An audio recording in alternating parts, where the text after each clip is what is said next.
रत समाजी Singing by Sumo Chingari. तोरा ढूंढे खातिर लवजी गे बेचौ दिन रत समाजी तोरा ढूंढे खातिर लवजी गे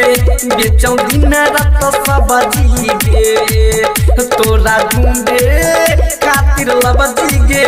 बेचौ दिन रत समाजी गे आ कहियो ई गाँव गे आ कहियो ऊ गाँव गे आ कहियो ई गाँव गे आ कहियो ऊ गाँव गे खेला लेके बजी गे तोरा ढूंढे खातिर लवजी गे बेचौ दिन रत सबजी गे आ तोरा ढूंढे खातिर लवजी गे बेचौ दिन रत सबजी गे आ कहियो ई गाँव गे आ कहियो ऊ गाँव गे आ कहियो ई गाँव गे आ कहियो ऊ गाँव गे खेला लेके बजी गे तोरा ढूंढे खातिर लवजी गे बेचौ दिन रत सबजी गे बेचौ दिन रत सबजी गे आरोही रिकॉर्डिंग स्टूडियो संसारपुर खगड़िया। बेचौ दिन रत तोरा ढूंढे खातिर लवजी गे बेचौ दिन रत सबजी के चन पवन दिशा में चली के लगे मारा फोनो पर नहीं बते लगे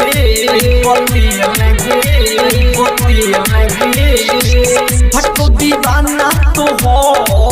किया भूले लगे किया भूले लगे किया भूले लगे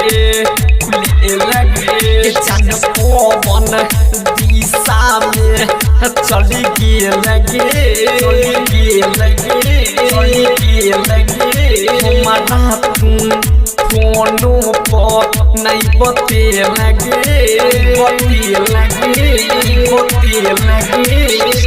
भटको दीवाना तो हो किया भूले लगे किया भूले लगे किया भूले लगे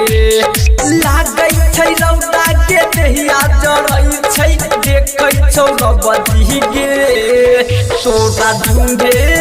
खातिर लवजी गे बेचौ दिन रत सबजी गे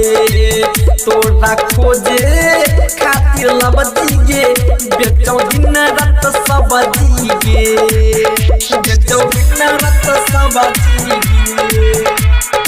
आरोही रिकॉर्डिंग स्टूडियो संसारपुर खगड़िया।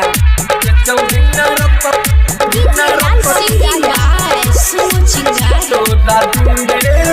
खातिर लवजी गे बेचौ दिन रत सबजी गे केना रहियै केना सहियै तोहर दूरी गे कहिला ना बतेला मजबूरी गे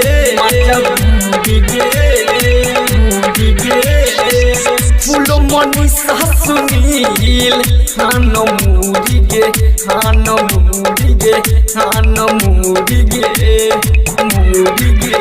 केना रहियै केना सहियै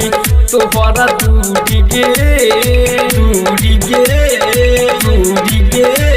कहिला ना बतेला मजबूरी गे